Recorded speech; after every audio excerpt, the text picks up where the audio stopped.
2 Σεπτεμβρίου του 1525 η Γαλλο-Οθωμανική Συμμαχία. Στις αρχές του 16ου αιώνα, ο αυτοκρατορικός οίκος των Αψβούργων ήταν από τους ισχυρότερους στην Ευρώπη και βρισκόταν σε διαμάχη τόσο με την Οθωμανική Αυτοκρατορία όσο και με το βασίλειο της Γαλλίας. Επικεφαλής των Αψβούργων εκείνη την περίοδο ήταν ο Κάρολος ο Πέμπτος, ο οποίος ηγεμόνευε μεταξύ άλλων της Αγίας Ρωμαϊκής Αυτοκρατορίας, των βασιλείων της Σαρδινίας, της Αραγωνίας και της Καστήλης. Υπήρξε ο πρώτος βασιλιάς του Ηνωμένου Βασιλείου της Ισπανίας, έφερε τον τίτλο του Αρχιδούκα της Αυστρίας, τον τίτλο του Δούκα της Βουργουνδίας και άλλους πολλούς. Ουσιαστικά ο Κάρολος ήταν κυρίαρχος εκτεταμένων περιοχών της κεντρικής, της δυτικής και της νότιας Ευρώπης, καθώς και όλων των ισπανικών αποικιών στην Αμερικανική Ήπειρο, όπως ήταν το Περού και το Μεξικό, καθώς και στην Ασία. Για αυτούς τους λόγους το βασίλειο του Καρόλου περιγραφόταν ως η αυτοκρατορία που ο ήλιος δεν έδιε ποτέ, αφού η επικράτειά του κάλυπτε περισσότερα από 4 εκατομμύρια τετραγωνικά χιλιόμετρα στην Ευρώπη, την Άπο Ανατολή και στην Αμερική. Επίσης, επί των ημερών της βασιλείας του και υπό τις διαταγές του, πραγματοποιήθηκε ο πρώτος περίπλους της γης από τον θαλασσοπόρο Μαγκελάνο.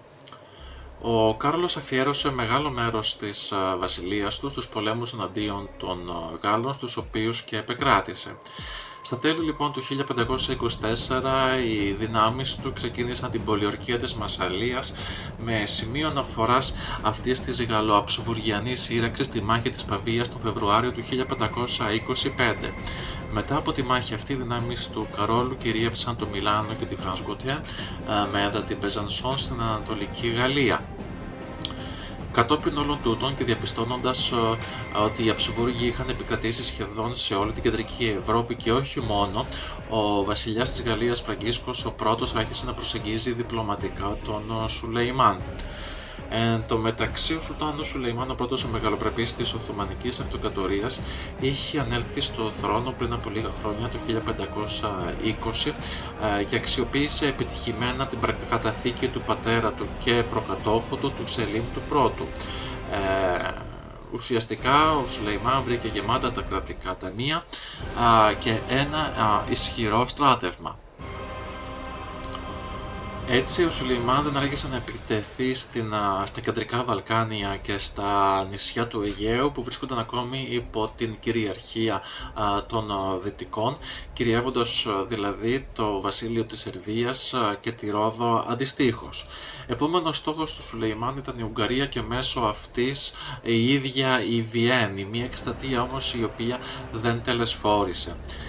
Ως εκ τούτου, η σύναψη συμμαχιών του Σουλεϊμάν με τους Δυτικούς θεωρήθηκε μια αναγκαιότητα.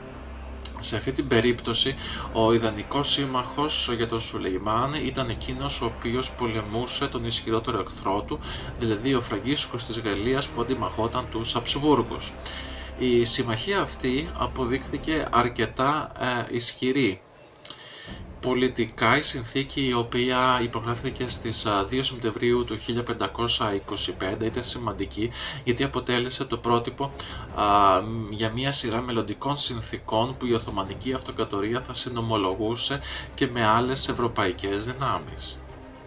Στην εν λόγω γαλλο-οθωμανική συνθήκη περιλαμβανόταν και ένα μυστικό άρθρο με το οποίο το Παρίσι υποσχόταν την παροχή έμπρακτης βοήθειας προς τον Σουλτάνο για την ενίσχυση του τελευταίου στον αγώνα του κατά των Αψβούργων και της Βενετίας. Το αντάλλαγμα που έλαβε η Γαλλία ήταν η μονοπόληση σχεδόν του εμπορίου από την Οθωμανική Αυτοκρατορία προς όλα τα λιμάνια της Ευρώπης.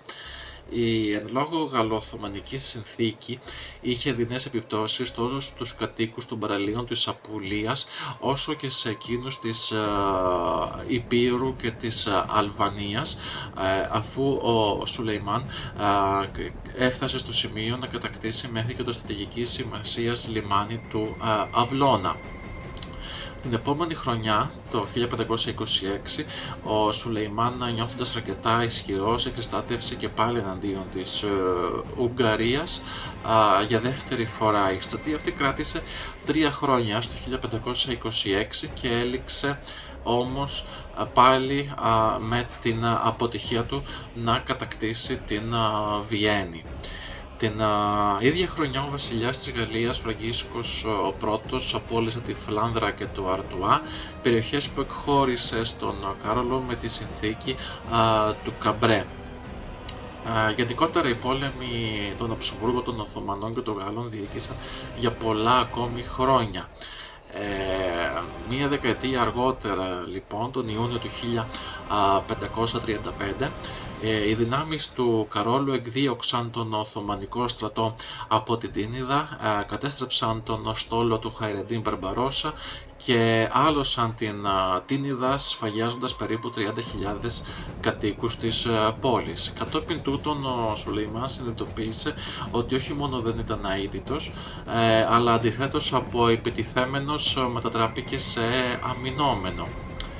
Γενικότερα, όσον αφορά τη Γαλλο-Οθωμανική Συμμαχία του 1525, οι διομολογήσεις που υπογράφηκαν στο πλαίσιο αυτής της συνεργασίας καθόρισαν τα μονομερή προνόμια που παραχώρησε ο Σουλτάνος στους Γάλλους εμπόρους και στη γαλλική κυβέρνηση.